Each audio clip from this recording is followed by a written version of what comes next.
What happens when an unstoppable force meets an immovable object? When a martial art built on explosive kicks collides with one founded on devastating throws.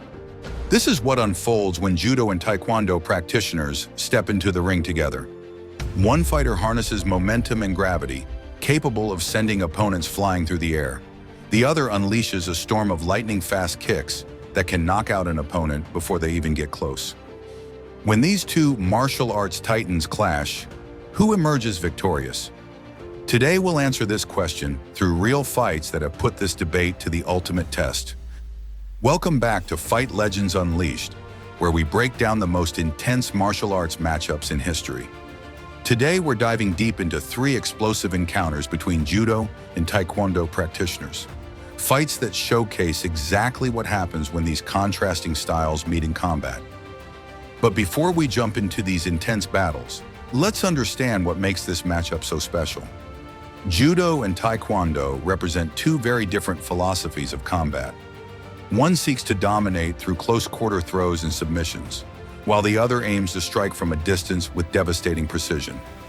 Both are Olympic sports, both are highly respected, but only one can emerge superior when they meet in open combat.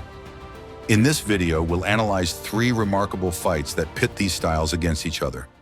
Our first fight perfectly illustrates what happens when pure practitioners of each style meet.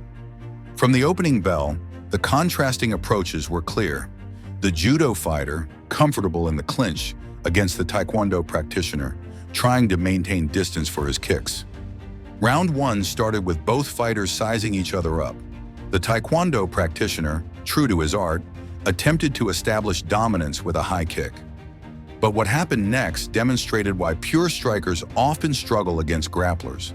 The Judo fighter closed the distance, a textbook example of nullifying a striker's reach advantage, and executed a clean takedown, landing inside control. This is where we saw the stark difference in ground fighting experience. The Taekwondo fighter looked completely lost in this position, showing no understanding of basic defensive concepts like framing or creating space. Interestingly, the Judo practitioner seemed content with control rather than hunting for submissions. He maintained a dominant position but didn't aggressively pursue finishes, leading some to question whether this was a strategic choice or a limitation in his submission game. The referee, seeing the stalemate, eventually stood them up. Back on their feet, we saw another fascinating dynamic. The Taekwondo fighter, significantly taller with much more reach, tried to use these advantages with long-range kicks. However, he made a crucial mistake. He didn't grab when he had the chance. In MMA gloves, this proved particularly problematic for the Judo fighter, who was clearly more comfortable with GI grips, but adapted by securing a beautiful single-leg takedown. The ground exchanges continued to show the technical gap between the styles. While in open guard, the Taekwondo practitioner showed some basic instincts, but lacked technical knowledge.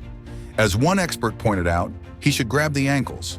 Instead, he repeatedly made the novice mistake of holding the head, a position that, as any grappler knows, offers more psychological comfort than tactical advantage. Round 2 brought even more drama. The Judo fighter, growing in confidence, started tossing his opponent around like a rag doll. He attempted several Kimura locks, showing that Judo isn't just about throws and pins. However, his execution wasn't perfect, suggesting this might not be his primary training focus. One of the most memorable moments came when the Taekwondo fighter attempted a spinning kick, a staple of his art, but ended up falling awkwardly. This blooper-worthy moment perfectly illustrated the risks of attempting flashy techniques against a grappling-based fighter. The fight ended with some controversy. While the Judo fighter dominated with takedowns, the Taekwondo practitioner landed more strikes and showed impressive adaptation throughout the match. This led to a debate about scoring criteria. Should the dominating positional control of Judo outweigh the striking success of Taekwondo? In the end, the judges awarded the victory to the Judo practitioner, primarily based on his takedown dominance. Our second fight showcases what happens when 2 elite practitioners meet in the ring. Japan's judo specialist, Shungo Oyama, facing off against Korea's Taekwondo expert, Gwak Yun-soo. The build-up to this fight was intense, with both fighters putting themselves through grueling training camps specifically designed to counter each other's style. When the bell rang, the intensity of their preparation was immediately evident. Yun Sub, representing Taekwondo, came out aggressive, showing no fear of the judo practitioner's grappling prowess. He launched a series of strikes at Oyama, clearly looking to end the fight early with his striking expertise. But Oyama wasn't there to be a target.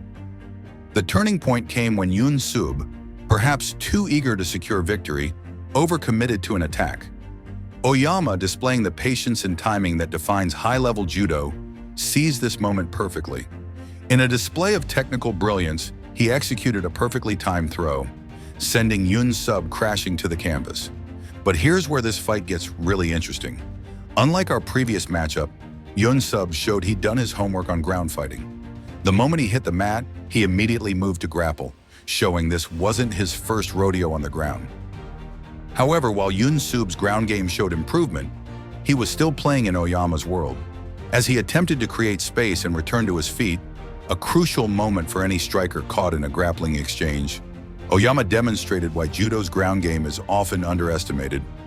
In a split second, as Yun Sub tried to stand, Oyama caught his leg. What happened next was a masterclass in transition grappling. The judo expert smoothly moved into a leg lock position. The leg lock was applied with such technical precision that Yun Sub, despite all his preparation and heart, had no choice but to submit. It was a finish that highlighted an important truth about high-level martial arts. While you can train to defend against another style, there's no substitute for years of specialized experience. Our final showdown takes place in one of the most unique venues for martial arts, the Ganryujima tournament in Japan. Since 2015, this tournament has been bringing together fighters from different martial arts backgrounds to compete under a fascinating rule set that truly tests each style's effectiveness. In our featured bout, we have a judo practitioner in black facing off against a Taekwondo fighter in red. From the moment the referee signals the start, it's clear this isn't going to be a tentative affair. The Taekwondo fighter comes out like a man possessed, showing extraordinary energy and aggression that immediately sets the tone for the fight. The early exchanges are fascinating. Despite being the striker, the Taekwondo fighter attempts to grapple with his judo opponent. The judo practitioner, however, demonstrates why you shouldn't try to beat someone at their own game, easily handling these grappling attempts with the skill of someone who spent years mastering the art of close-quarter combat. The fight takes a dramatic turn when the judo fighter launches his own offense. Instead of purely relying on his grappling expertise, he surprises everyone by unleashing a barrage of well-timed punches, sending his opponent crashing out of the ring. The Taekwondo fighter, who started with such aggressive energy, begins showing visible signs of hesitation, a natural response to experiencing the full arsenal of a well-rounded judo practitioner. Back at the center of the ring, we see another exchange that epitomizes the style clash. The Taekwondo fighter, still dangerous but noticeably more cautious, attempts to maintain distance. However, the judo fighter's pressure is relentless. He charges forward again, this time mixing his attacks beautifully. Punches, setting up grappling attempts, grappling creating openings for strikes. During one particularly intense sequence, both fighters end up grappling and fall out of the ring together. This moment, while not scoring as decisively as a clean ring out, further demonstrates the judo fighter's comfort in chaotic, close-quarter situations. The end comes in spectacular fashion. The judo practitioner, seemingly growing in confidence with each exchange, launches another aggressive combination. He connects with several clean punches to the face, driving his opponent backward. Then, in a display of tactical brilliance, he follows up with a devastating knee strike to the head as the Taekwondo fighter tries to recover. This final sequence forces the referee to step in and call an end to the contest. It's a victory that showcases the evolution of modern judo, not just as a throwing art, but as a comprehensive combat system.